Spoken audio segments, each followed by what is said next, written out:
Hello and welcome to the latest Books Crypto Club catch-up on Zoom. It's Sunday the 20th of June 2021, and today we're going to be talking about whatever we end up talking about, really. There's no fixed agenda on these sessions, so I hope there's something that you find of interest. Do remember to click on that subscribe button, smash the like, as the YouTubers say, make comments as well, and even better, come and join us one week. We meet up every week, and you'll find us on Facebook and on Meetup as well. So let's see who's going to join us today. Hi Gary, how you doing? Hey Fazal, good, thanks. How are you keeping? I'm all right. How are you? Yeah, good, thanks. Still trying to keep pace with the frantic world of crypto at the moment. Cool. Which it seems to be just getting faster and faster right now. Yeah, there's some quite interesting news. Yeah, it's always fast moving, isn't it? Yeah. There's always something going on, something new. Hey Steve, good to see you again. Hey, I've got the smile, and I get to say the magic word. You're on mute. Oh, yeah. Yeah, I'm unmuted. Yeah. It's so 2020 to say to people these days, "Oh, you're on mute." I think the 2021 is I'm just going to share my screen. that's the end phrase. I don't know why it starts. You muted. It's annoying. I find it's annoying as well with mine. If I'm joining someone else's meeting, then the Zoom taskbar appears behind the Windows taskbar. And so it means that they always say, "Hi, Gary," and I can't reply straight away until I get onto the taskbar. It's just complete and utter pain, but I should use Alt-A and that'll do it. How are you anyway, Steve? What's keeping you excited this week? Anything in the crypto world? No, I'm struggling to trade with all the cryptos dropping. Well, there's still opportunities with dropping markets, even, isn't there, with some of the things, but it's got to fluctuate by about £500 on Bitcoin and about £50 on Ethereum. Yeah, take my profits, like. Okay, which is fine, but if it constantly does that, then there's nothing for me to take. That's why I always find it interesting when people say, "Oh, buy the dip." It's like, yeah, well, at what point are you going to dipping? Yeah, exactly right. Yeah. Sorry, I was going to ask you, Steve. Is that what you do? Do you do day trading? Yeah. It's probably difficult, then, isn't it? In this. It's been difficult this week. This week, yeah. I don't do day trading like you think, where you put a stop loss if it goes down, and then you just take profits if you go up. I'm more swing trading. So okay, because my friend does something similar. I think he relies on these signals which he gets. So he'll buy sort of, say, Monero at 276 or something, and then he'll keep an eye on it and then he'll take his percentage, 5%, and then he'll take Is he kind of scalp trading that? I only sort of skim off about 2% maximum, normally about 1.68%. Okay. Just by chance. So, okay. Approximately 1.68%. It always seems to be. I don't know why. Is that like one of those kind of like? Actually, that's not far off from. There's a magic number, isn't there? Because you got what 1.618 is a physics math number. It's because it's sort of £500 of the Bitcoin value, okay, £50 of the Ethereum value, and that's the sort of jumps I go in. So it happens to equate to about 1.68%, I think, with my trades. So are you just constantly scalp trading on that then? So you just trying to make the small margins? Like Fazal, is it, said, I just sort of buy the dips as it goes down, keep buying in chunks though, rather than just all in one chunk, because it always goes lower. Yeah. So say if I had like $2,000, like I had the other day, I'll buy 500 Bitcoin as it starts to drop, and then every 500 that goes down, I'll buy another £500 of Bitcoin, or £380 of Ethereum, and hopefully it'll reach the bottom and come back up before I run out of capital. I thought for a minute there you said you were buying 500 Bitcoin. Yeah. I thought it's like, I need to get you into my VIP club. Oh, 500 on that. What I have is, like, now it's dropped for so long, my capital's all gone. I'm down to the last few hundred, so down to like half trades now. But this is the problem, isn't it? But people who've been in other markets, not non-crypto, they keep talking about dollar cost averaging, which is this whole thing where you keep buying in, you're buying in. But that's if you're investing, not if you're trading, isn't it? Yeah, but you've also got the other problem that only works if you've got infinite capital available. Yes. And it's, as you say, at some point you run out of money. Yeah. It's a bit like you can do double or quits in a casino. You can keep betting on black all the time and keep doubling it and keep doubling it. And you will eventually break even. But there's a point at which if you run out of cash before you've broken even, yes, you're done for. So there is a system on the casino, like you said, where you double each time and eventually you'll win, but you'll only make like 1 penny profit sort of thing. Yeah. And you run out of capital, like you said before. It's right. Definitely the trick is always to be the casino, not to be the gambler. Yes, and that's why I'm sure Binance and all these people must be loving these markets where they're volatile, because they're just making their bit out of it all the time. So that's pretty good. Yeah, well, it's out today, really. But nor do I, in a sense, as long as it's going up and down. Yeah. So do either of you use any trading bots or anything? Because I've seen people using Crypto Hopper, and I've seen people on the forums talking about how they don't always seem to work. I was kind of just curious anyone's experience. I've not heard of any that actually work. No, the only thing I know is that a friend of mine, he's been into crypto for a while, and he uses something called, I think they're on Telegram, but he has to subscribe for it, and they're basically signals that are generated by some algorithm. So they'll send him a signal during the day to say, right, this is, I don't know, Ethereum, buy at this price, and then take your profits out. But these are just, like I said, automated kind of signals that he gets. So that's how he uses them. Because I've seen a few like that, which were particularly used in the ICO craze, and they do it with some of the altcoins where they're doing it to kind of like do pump and dump type things. Okay. But what you tend to find is that there's usually 3 different groups, and there's a bronze subscription level where you get signals through, but then there's a silver subscription level, which is more expensive, but you get to hear before the bronze group does about what the price is. And then there's a gold group who you pay even more, and you get to know before the silver group. So effectively, the gold group, you pay a stack load of cash to get an early warning that something's going to happen.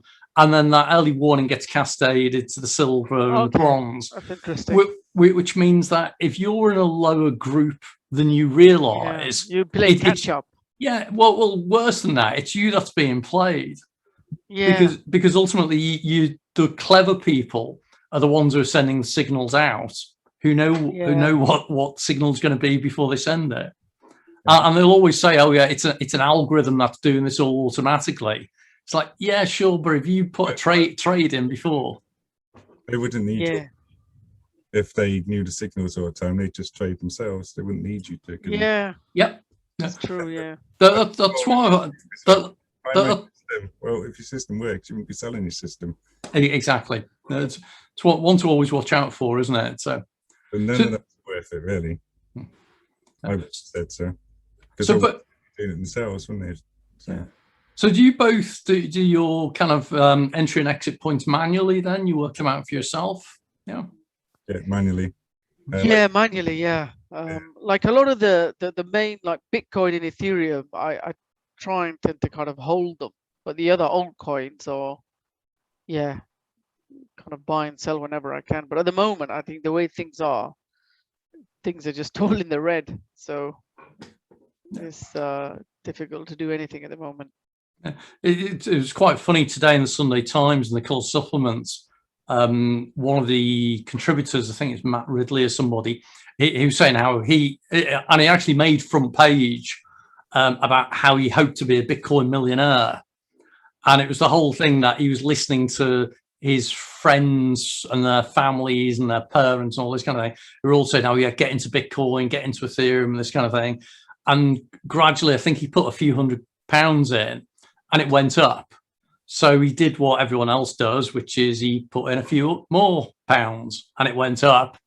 So he did what everyone else does in that situation. He put some more in, and then it went, poof. But it's funny how you see it reported in the press, because it always talks about the fact that now he originally put like 2,500 in, and it's now worth 1,500, so he's behind.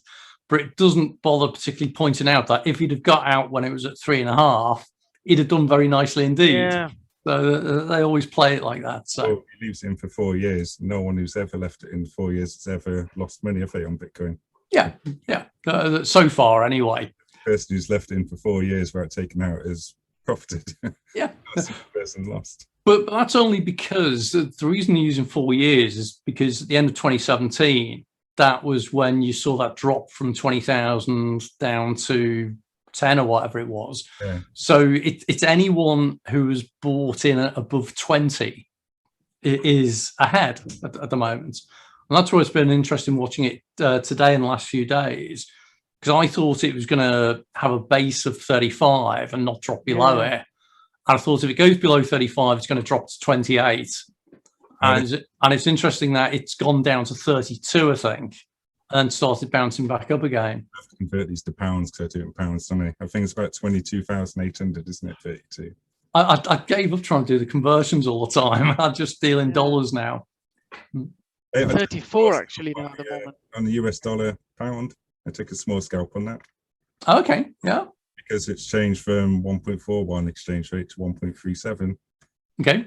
The pound's gone weaker, and my profits from trading I convert to dollars because I trade in pounds, so I can't spend them. And then I noticed it dropped, so I converted my dollars back to pounds and took a £10 profit. So fair enough. Well, I think this is the thing that a lot of people don't realize as well, that sometimes you're trading like Bitcoin versus dollar, and you might think you're doing really, really well, and then you convert it into pounds and you find the pounds collapsed or something, or vice versa. So, hey, Georgina, good evening to you. Hello. Go on, have a swig, and then I'll say hello, say hi. It's all right, I'll postpone that. Hello, good evening. I didn't think I was going to make it because we've got terrible problems with the internet, so if I disappear, you know why. Is it still raining solidly in Wales? No, it's just cold. Okay. Wales, are you, Georgina? I'm good. You? Are you in Wales, are you? Because so Yeah. I'm in North Wales. Oh, are you? Mm. Whereabouts? Oh, whereabouts? Sunnyville. Oh, okay. Sunnyville. Tourist town then. Yeah. At the end of my garden in my shed. Right. So you go out to the Great Orme every day for inspiration. No, that's like 20 miles away, Llandudno, isn't it? Yeah. Well, I always think of the whole of the North Coast. It's basically Liverpool's back garden. So, so how's it going then, Georgina? You've been watching the markets. We were just saying how it's been a bit of a bloodbath week. No, the last couple of weeks, it was really weird because about 3 weeks ago, coming up 3 weeks ago, I thought I'm just getting a really confused vibe from the whole community completely. And I thought, because I've got an awful lot on, I know that if I try to focus on making the right decisions, I know it's that kind of vibe that I'll make the wrong decisions. So whatever I do, it's not going to be the right thing to do. So I thought, no, I'm going to step away. And I'm actually really glad I did, because, oh my God, it's been all over the bloody place. And but I'm just beginning to get the feeling that actually I might step back in again and observe it a little bit more closely. I mean, in reality, I'm only dabbling anyway, but you know, you do want to try to get it right, even if it is, you know, only a few quid here and there. You do want to actually make sure that, you know, that you're aware of what you're deciding to do. But what I've been particularly interested in is that one of the recent conversations that I've had is something that we discussed with a group of us back in 2017, is the influence of the moon and the moon phases on cryptocurrencies. And there is actually a moon signal that actually tracks the full moon, new moon, etc., and actually does a correlation between the crypto markets and the, you know, whether you should be getting your wolf hat on or whatever, you know, ready for the full moon. But also I've been aware of the fact that it's in astrological terms, it's Mercury retrograde in the last 3 weeks. And Mercury retrograde is supposedly it has a deep impact on technology, communication, and travel. And it's like it's almost played it out to the letter in the way that the crypto market has gone. And I'm like, I'm really glad I just stepped back and observed because it really has been bonkers. So are you suggesting then that rather than listening to Roger Ver and Tony Vase, I should be listening to Russell Grant again as to No. apply the Piscean nature of zodiac rising, and it's in the stars that my star sign today says it's going to. No, no, not quite. I think that there are people who are in crypto who are also into astrology, and I'm definitely not one just like, what do you mean Mercury's in retrograde? I'm not going to be influenced by Mercury. Bugger off. I've got my own thing to get on with. But when a few things happen that kind of slap in your face, and you're thinking, well, maybe there is something to this. It's when all the computers break down, and the telephones break down, and the telephone networks break down, and the Wi-Fi breaks down, and it's like, yeah, okay, that's what the Mercury retrograde fans say, that it disrupts your communication and technology completely.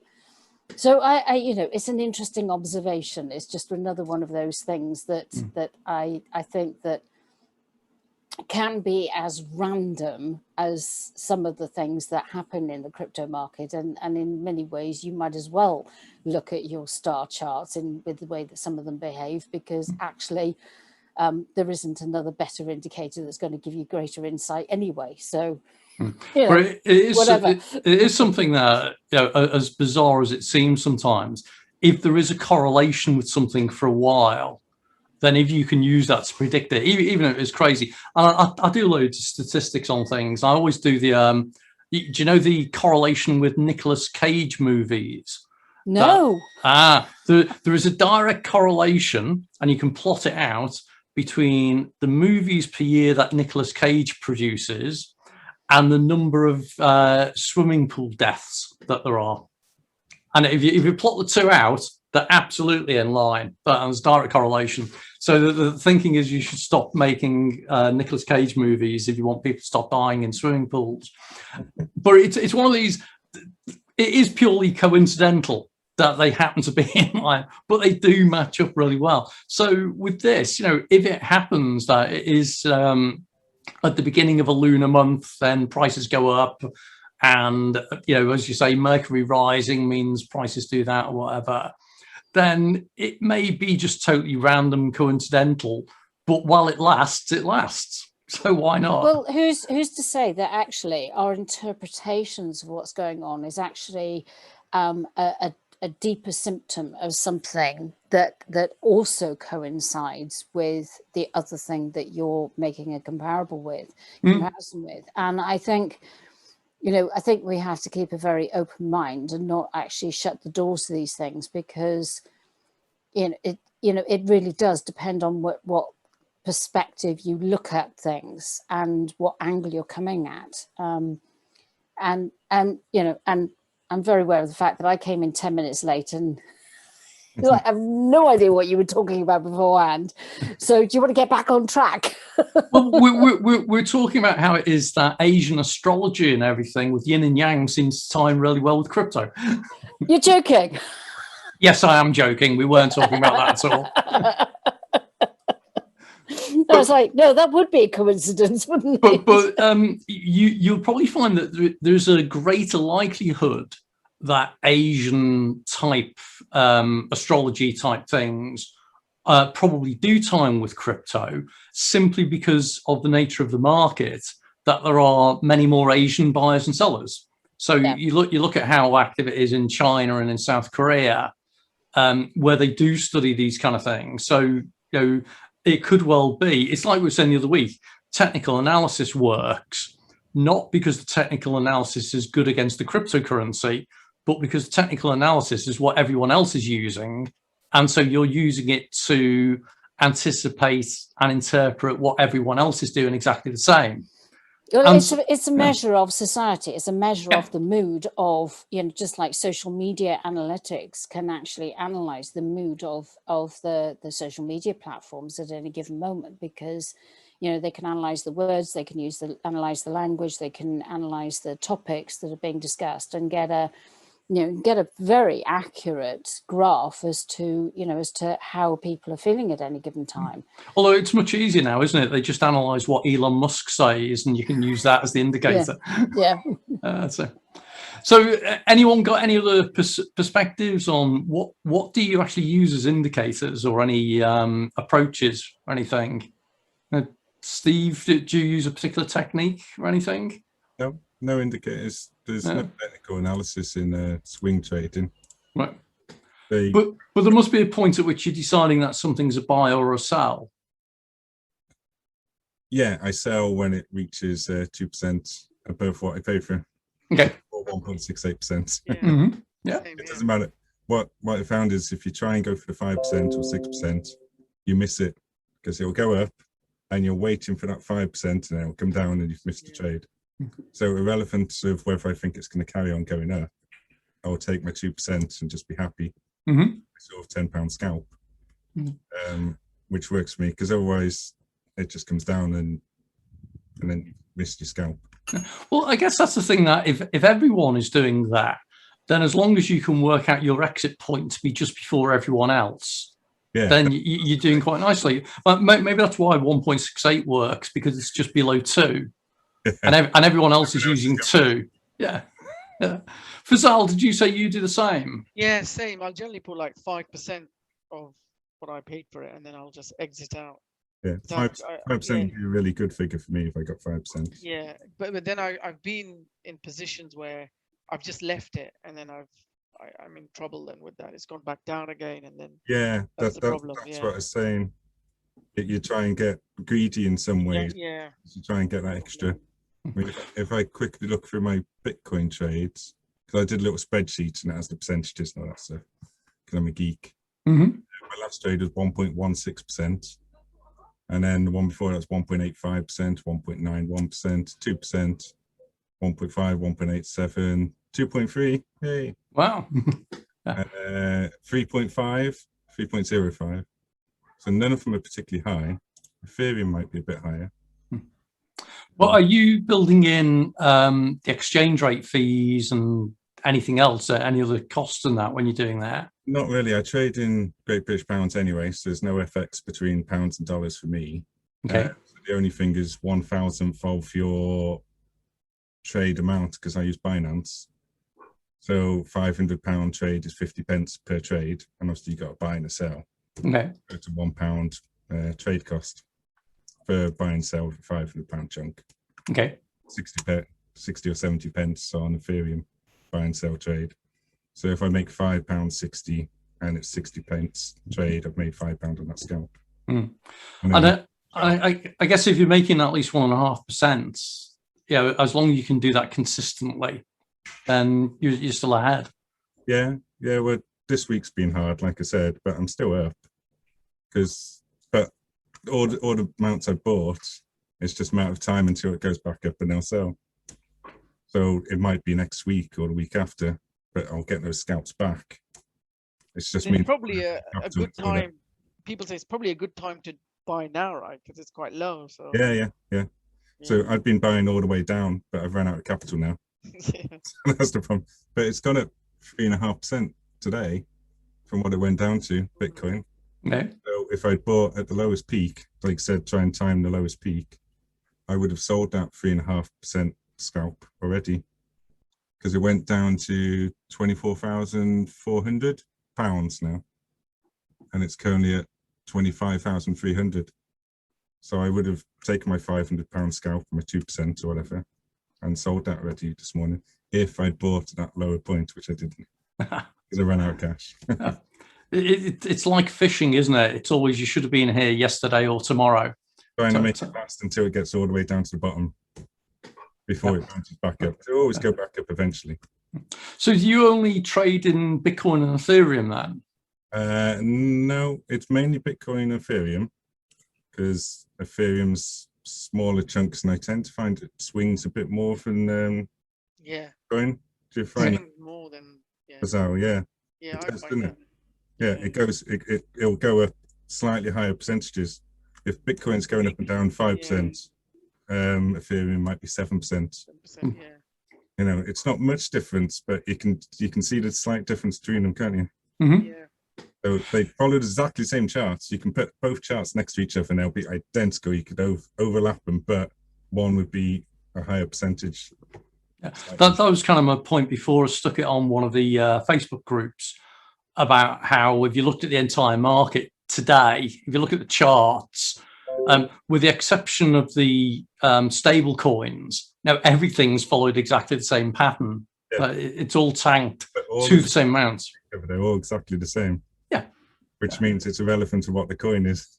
Because I trade ADA Cardano, only small portions. I just buy £100 chunks of that. But the chart's exactly the same. Yep. And BNB, Binance coin. Mm-hmm. Yeah. So that's about 250 a coin, isn't it? 250, 240. But all the charts for all four of those, which are the main four I use, are identical. I've got Dogecoin as well, but that's just for a bit of fun. Yeah. Yeah. It's a bit like I bought Ripple originally just to be able to annoy people. I was looking at Ripple this morning just to try and decide. I thought, I haven't got enough spare money to chuck at Ripple. It's not worth my time at the moment. Well, Ripple's kind of really dropped. I mean, again, in dollar terms, the last time I looked, it was about 85 cents or something, and it had gone up to probably double that or something at one point. But Ripple's one of those cryptos where I kind of bought into it simply to annoy the purists, because they get really upset when you say you've got Ripple type thing. But there was a period at which it did really, really well. And if they close off the court action in the near future, then it might suddenly leap up again. So I'm holding out in that hope. That's the expectations, isn't it? When the case finishes the SEC, it's supposed to spike. Yeah. 4 times maybe. But unless I put a worthwhile amount in, it's not really worth me messing around with. You know, we put 10 quid in at quadruples to get 30 quid profit. It's not worth it. Yeah. I'd have to put 1,000 in, and I'm not willing to put a big chunk in on a gamble sort of thing. Yeah, and I think that's the thing, that you can make the profits, but the amount you're risking to make that profit means it's not really worth it. I know I've had some conversations with people locally, and they say, oh, can you make money out of trading? It's like, oh yeah, and it's like, well, can you make enough to make a living out of it? It's like, yes, but the amount of capital you need in order to make enough each day is that you're tending to be risking a fairly significant amount. So. Yeah, but if you stick with main coins like Bitcoin and Ethereum, you're not really risking it, you're just delaying it. Because eventually it's going to go past whatever point you bought it at. So you might have to wait 2 weeks, 3 weeks, even a month or 6 months. But so you're not risking it, just suspending it in suspended animation until it reaches that point again. But you do get the thing that, say you make £500. Well, if you make £500 in a day, that's not a bad day's work type thing. Yeah. But if it takes you 6 months to make £500, you need to go and find a paper round or something to keep. I try and think of as percentages rather than cash values. Okay. Because that takes the worry out of it. Because like at the moment, like I said, I'm doing £500 chunks. If at some point I was 10 times in that and doing £5,000 chunks, it'd be all stressy. Yep. But if I get in the mindset of just percentages, it's 2% off whatever thing, and don't think about the actual cash value. Then do you ever think in terms of sats when you're buying Ethereum? Of what? Sats. So rather than thinking of a pound equivalent or a dollar equivalent, thinking about how overall your holding in crypto is rising or shrinking. It kind of does that anyway, because I'm not taking the profits out because I don't need them at the moment. Okay. That's why I was converting the pounds to dollars to try and keep them separate. But then I've converted the dollars back to pounds to invest. So overall, my crypto quantity is just increasing, like I said. Okay. Which obviously also increases in value over time. Yeah. Hopefully. Because this is where I've struggled at times trying to explain to people how it might be that the particular crypto coin's going up in value in dollar terms or pound terms, but it might be going down in value in Bitcoin terms. You know, if you bought Ethereum and Ethereum's going up at 5%, but Bitcoin's going up at 10%, you kind of still losing out on an opportunity. Yeah, you can trade between the two as well, can't you? But yeah, before the graphs are so similar. Okay. It's hardly worth it half the time. Trying to trade Ethereum for Bitcoin or Bitcoin for Ethereum. Yeah.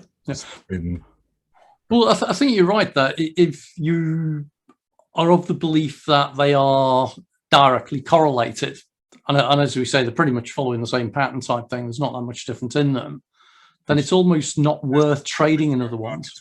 Because obviously the coin is irrelevant. Yeah. Solely the whales or the normal people, day traders controlling the market. No matter what, because the graphs are exactly the same. Or as I used to keep saying it's always a butterfly flapping its wings in the Amazon that's having an effect. That's it. Nowadays, I've realised that butterfly's got a Telegram account. So for Zal, are you looking at other things at the moment? Anything in particular interest? The only thing a friend introduced me was to Binance staking. So I hold a few coins which they're just sitting on the exchange at the moment. So I've started to stake them. Yeah. For the last 2 weeks. Yeah. I only got into it. Coins. Yeah. I mean, it's not much. So some of the return is not bad, but it's just at least you're getting something back. And I noticed there's like a 30, 60, and 90 days, and all the 90 days ones are all sold out. Yeah, 60 days, there's not much difference on the percentage between the 30, 60, and 90 anyway. Yeah. It's like 0.5%. So it's something to look at if you're stuck with the coin. Like I bought cake when it was too dear. So I had like only 130 quid or whatever of cake. So I experimented 2 weeks ago and staked it for 14 days, 15 days. And it gives 35% APR over the year. Okay. You got to divide that by 365 and times by 15. So are you doing that? Are you staking that in PancakeSwap or in Binance? No, just on Binance. On Binance. Okay. Binance on Binance. Okay. On Binance, the saving thing. What's it called? Yeah, Binance Earn, isn't it? I think it's called. That's it. Binance Earn. That's the one. Yeah. You don't get a lot. I've got. And the good thing is you can redeem 71 in 2 weeks. And you can redeem it anytime you want, right? As well, which is not bad. You can cancel it actually. Yeah. You can cancel it early. Yeah, which is really good. That's going to be blurry, isn't it? But yeah, because I had that cake there, and I can't do anything with cake until it goes back up, unless I bring my average down and then sell it, whatever. And it was only 130 quid, so I thought I'd experiment with this Binance Earn because a few people have said about it and stuff. Yeah. If you've made £1.70 out of £150 on 130 quid, so that's still like 1% in a few weeks, isn't it? Yeah.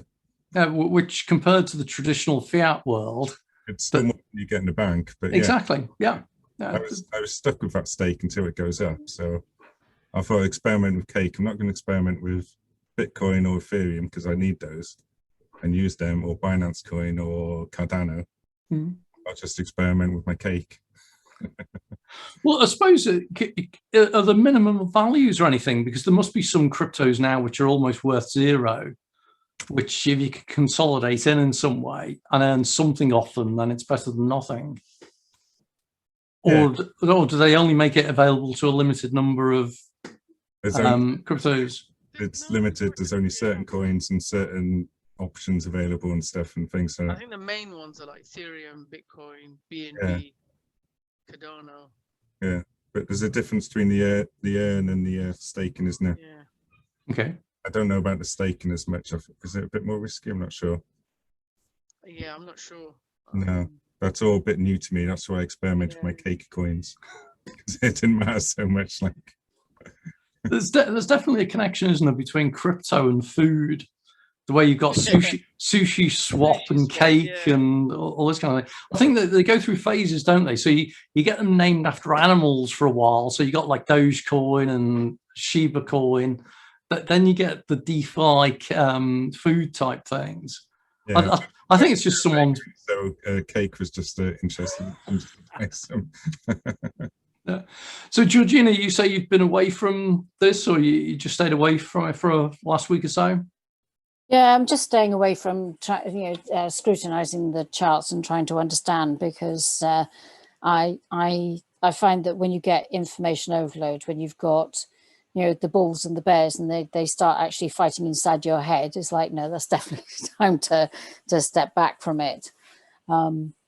It's a bit like, don't go anywhere near your computer if you're angry or upset or drunk, because you just you don't know what you're going to do.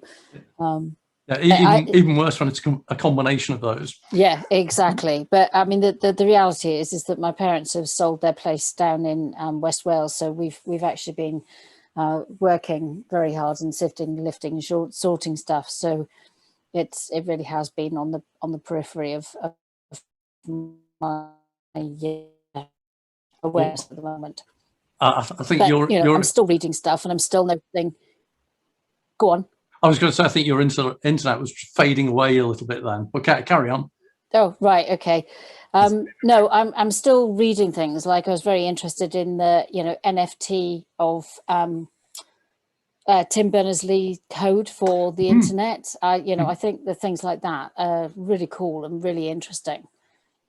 I'm doing a lot of stuff in NFTs at the moment. I helped an art gallery last week. We did a big, it was traditional art, but with the option of having an NFT made to represent the artwork as well. So that was interesting, just an experiment. And I'm working with a East Coast US company at the moment who are trying to get into the NFT space at the platform layer. And then I'm working with a West Coast US company who are looking at trying to get into the NFT space in terms of the whole crypto custody type piece. And I'm sure, and also I'm involved in another NFT project, which is to do with sports and collectibles and that. So yeah, it's all completely exploding. I think I've done about 4 different podcasts or TV or whatever interviews in the last couple of weeks on NFTs. Yeah. Fascinating space. I think it's a hugely fascinating space. I mean, one of the things that I've been working on, there's a project that I've had brewing for a long time, where I want to essentially have co-ownership of land, or not necessarily co-ownership, but basically, if you divide up a piece of land, that you can assign a square meter or a couple of square meters to somebody, and they can have an NFT that represents their rights to that plot of land. And essentially creating like community spaces where you can have a field which is owned by the local village, for example. I mean, this isn't exactly what I want to do, but I'm just trying to illustrate the kind of thinking that I'm what kind of thoughts I'm having. So essentially, the community own that field, and they own it collectively, and it would prevent any future development. It would give them community rights of being able to do things with that land, access it, enjoy it, etc. Because I think that there's a huge amount that can be done with things like that, but also in potentially in developing land. That if you have a particular theme or a particular facility that you want to create on that land, that you can actually get involvement for lots of different people. And in many ways, it can be another way of actually crowdfunding a development. Mm-hmm. So the thing that I want to do, I want to create an eco art center. And I purposely want to have an international community involved with it. But I also, it's because of the nature of what we want to do, it's not something that you go to a bank and say, right, I want a loan to do this development, because it's just a bit too out there, and it doesn't tick their boxes in terms of, how many bricks you use and how many square foot you build, etc.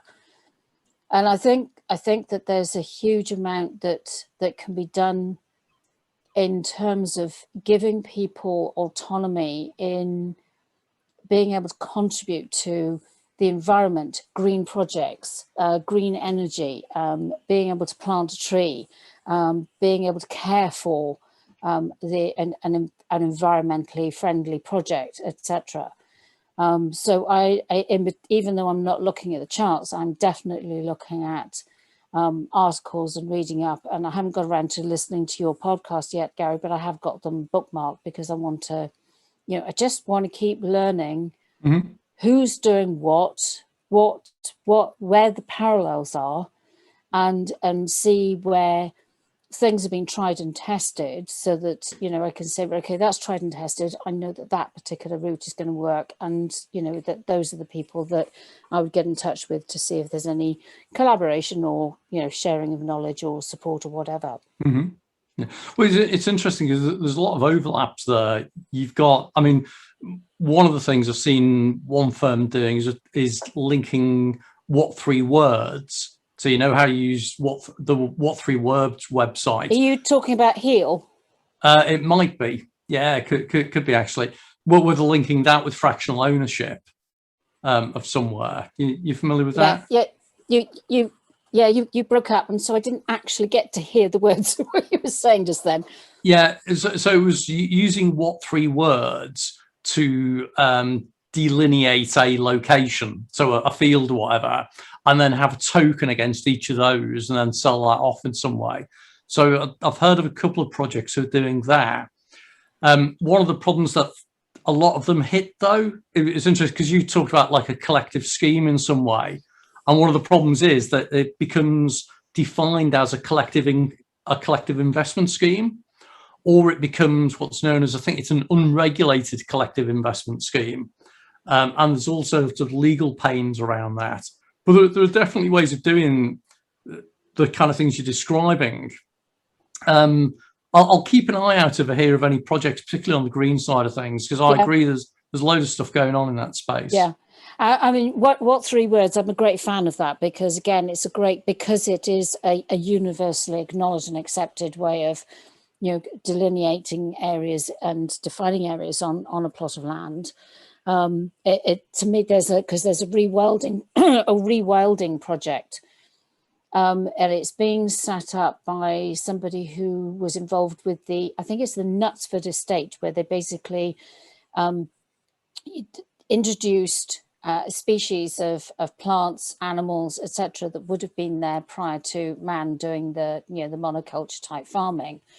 And they've just allowed it to renaturalize so that it creates its own, ecosystem that, that the land was designed for in the first place.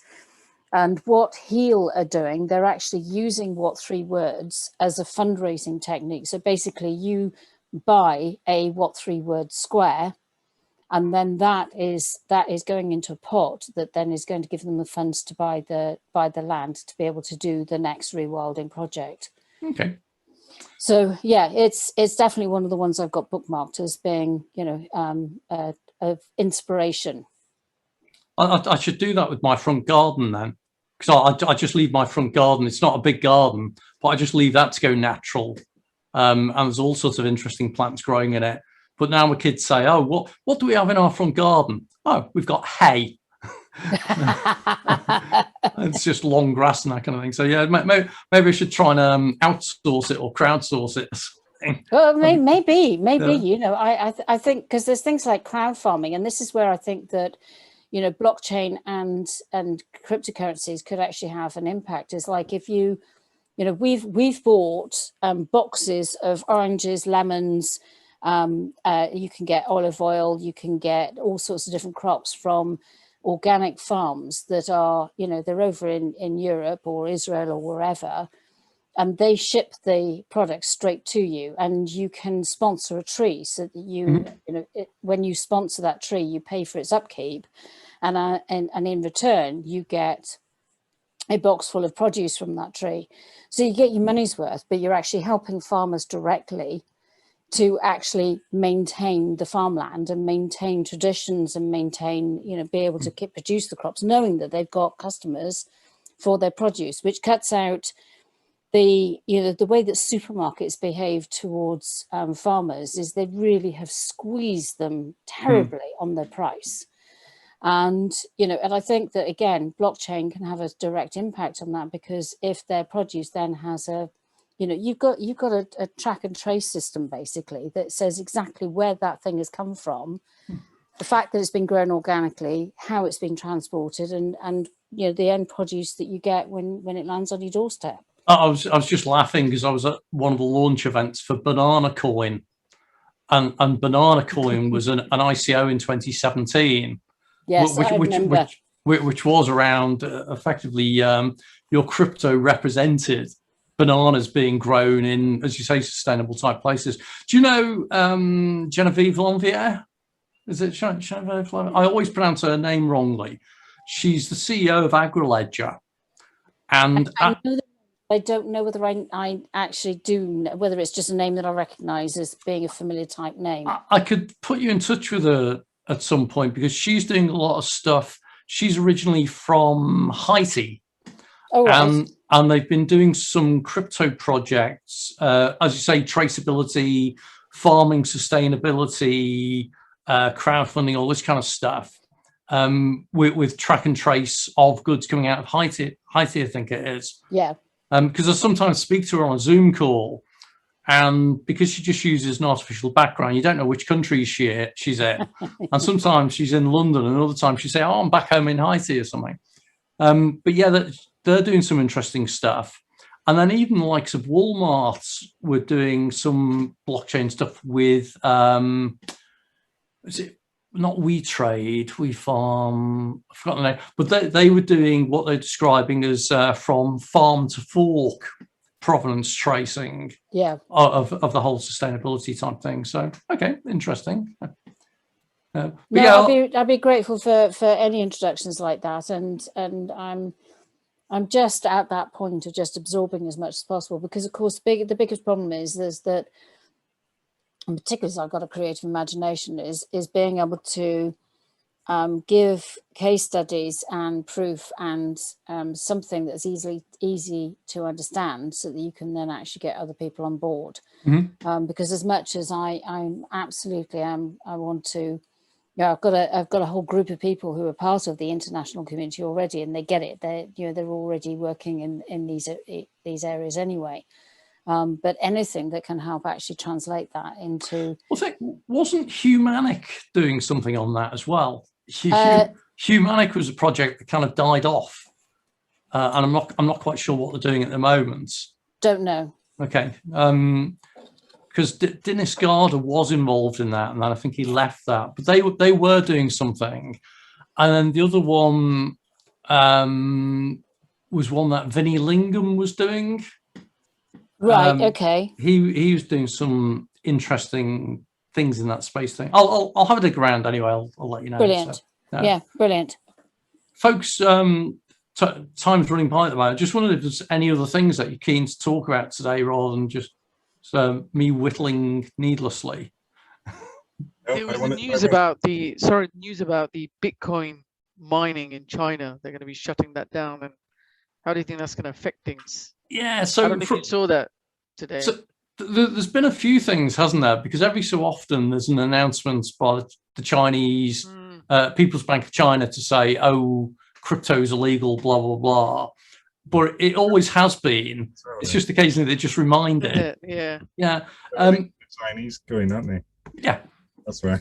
So you've got DCP, which is the Chinese government's digital currency. So it's not really a cryptocurrency; it's a digital currency. At least one, aren't they? Titan something. Is that right? Yeah. Oh, okay. Chinese did cryptocurrency Titan. Something I was reading about this morning. Yeah. I think answering your question there, Fazal, I'm not quite sure, because I keep hearing this thing about, the Chinese are going to close the miners down and everything. You don't know what to believe then, I guess. Well, if you look at it from a pure technology perspective, if they did shut it all down, then it has no impact, because you've still got a load of crypto mining going on elsewhere around the world. That's the great thing about it being a decentralized system. So if you lose the hash power of the miners in China, well, just over the border in Mongolia is another big crypto mining area, because there's hydroelectric power there. Then you've got Iceland, where there's more and more things. There's Canada, where they're stepping up as well. So it's like, so you lose some hash power in China, big deal. But isn't China quite a big player in Bitcoin? Yep. In terms of mining. Yeah, I thought they were quite a high percentage. Yeah. Of the miners. But if you look at it in terms of the number of computers, I think the last time I checked, actually Germany had more computers, but China had a higher hash rate. Okay. So they got more powerful computers, basically. But you know, even you switched off, you know, China represents 25% or something like that of total hash rate. You could switch that off. You've still got the other 75% going on around the world. Yeah. Bitcoin takes 15 minutes for a transaction, doesn't it? So it would just mean it would take 20 minutes instead if you lost 33%. So it wouldn't make much difference, really, I suppose, in that sense. Yeah, and that's the other thing a lot of people don't get, that a block gets mined every 10 minutes. And it gets mined every 10 minutes, irrespective of how much compute power you throw at it. So you could halve the compute power, and all that happens is that after, I think it's 240 blocks, it readjusts anyway, the complexity algorithm. So it just makes it a little bit easier. So it's one of those bizarre things. China could get switched off tomorrow, and it shouldn't drastically affect things. Well, didn't it? Wasn't it one of the main catalysts of an early drop in price before we hit the all-time highs? There was a day when the power went out, and it had quite a significant impact on the Bitcoin price. I think it was certainly claimed to be. But there was something where there's this sudden dip, and someone said, "Oh, what caused that?" And people said, "Oh, it's because of this." But again, it's this whole correlation and causation type thing. I'm convinced that the only events that are directly correlated to Bitcoin price changes are Elon Musk's tweets, and that's simply because it affects enough other people type thing. So you're right. It probably there was a blip. But it wasn't a long-term systemic blip. It's not that the market crashed. No, but even Elon Musk, I'm not even sure whether it was him that was actually the catalyst, or whether in fact he to me he started becoming an indicator of how the market was going, because there's and I think I mentioned I don't know, did I mention last time about the Wyckoff method? And the Coin Bureau guy did a very good video on the Wyckoff method, and how institutions are likely to be not manipulating, but they're certainly playing the markets. And there's a massive upsurge in price, there's a massive plummet, and then it does this over a period of time. And it just seemed to be an extraordinary coincidence that Musk would actually tweet something just at those critical turning points. And I wasn't sure whether I wasn't completely convinced that he was the cause of it. I mean, there were certainly plenty of people who were coming out with hate speech saying, "You bastard, you've lost my worldly goods," and all the rest of it. Or whether in fact he was actually just following the Wyckoff, very aware of how the market is played. It could well be that he has an amplifying effect. Oh, I'm sure it's going to have an amplifying effect. I mean, he's got 50 odd million followers. It's bound to exacerbate anything and emphasize things. But when you notice, there have been a couple of times more recently where he's tweeted things, and it hasn't affected the market very much at all. And I wondered whether, because I know that he would have been hauled over the coals about accepting Bitcoin, and Bitcoin not being environmentally friendly. And of course, if he's got energy credits from the government to actually produce a green car, then actually using a money that's not classified as green, then he could well have had the government say, if you don't actually stop this, then we're going to withdraw your support. You'd be stupid to carry on just to be belligerent and to actually do it for the sake of having his word. But to me, it wouldn't surprise me as well that when you look at what John McAfee did and said and what happened to him, it wouldn't be surprise me that his legal team said, "Oh, you're walking on a very, very fine line here, where if they see it as you pumping and dumping, then you've got a major legal problem on your hands."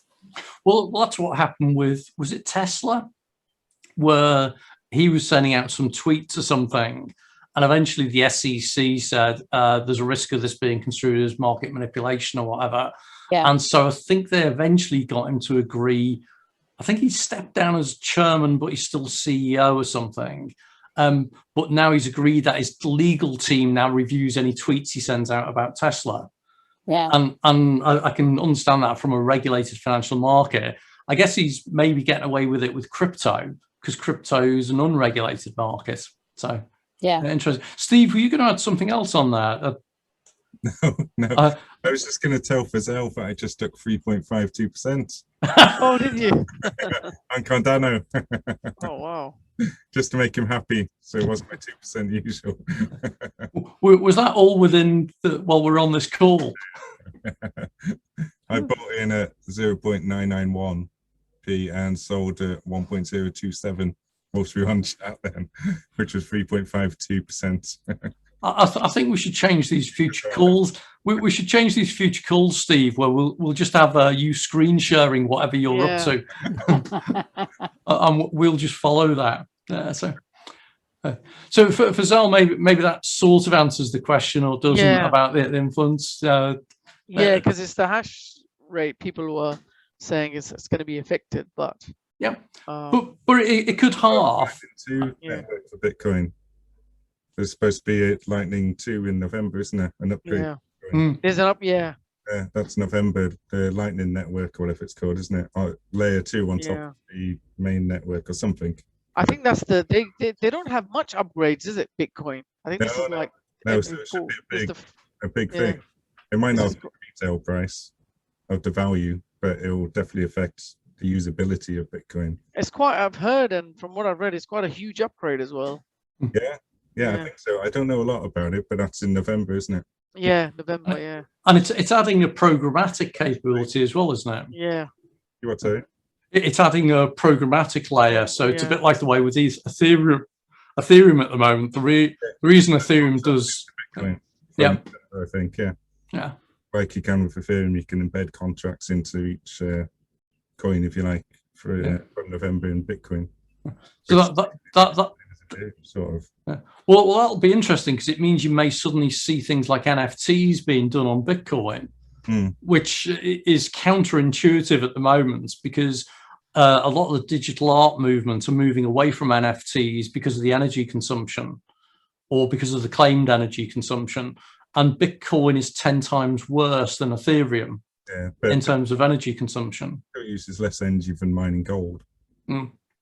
They're going for proof of stake rather than proof of work. Yeah, coins. That's what's changing, is it? Yeah. No, not with Bitcoin. No. No. With NFTs. NFTs. Oh, right. NFTs. They're going for coins that are proof of stake, not proof of work. Right, I'm with him. Yeah. Because they're less energy heavy. Yeah. Okay. We're nearly on the hour. So I was going to say, unless anyone's got anything else, anything burning they want to say, should we close it off for the evening? Apart from one question, is this time actually better for everyone else than 5 o'clock? Definitely better for me. Yeah. Okay. Yeah. Okay. I was out at 5 o'clock on Sunday. Okay. I'll see if we can maybe shift it for the summer at least, because it used to be 5 o'clock, because that's when I was in the coffee shop normally. But I'm not in the coffee shop now, or actually I was earlier. But okay, great. I'll take it on board then, guys and gal. And Garrett, are you able to pin the Zoom link to our group? Is that easy to do in Facebook? Because I'm always scrambling around trying to find the link. In which group? In the UK crypto group. Can you pin it somewhere so it's? I can't, because I don't run that group. Okay. It's fine. I think it's Hussein who runs it, but I can speak. It's the same link, isn't it, every time? Yeah. So I always use the same Zoom link to keep it consistent. Oh yeah. But I could always have a word with Hussein, who does run the group, and see if he'd be happy for us to do that. Or you could join the Books Crypto Club Facebook group, Okay. and I could certainly pin it on there because that's the one I do control. So, And does Hussein ever join, or? Yeah, Okay. he used to join every week, Okay. but he's recently transitioned his role. He's just joined another startup, Okay. and so I think he's focusing on that quite a lot at the moment. So, okay, folks, thank you very much for your time. Thanks very much for the contributions. Hope that was of use and of interest. I shall see you again some other time. Have a good one, folks. Thanks. Take care. Bye. Bye. Bye.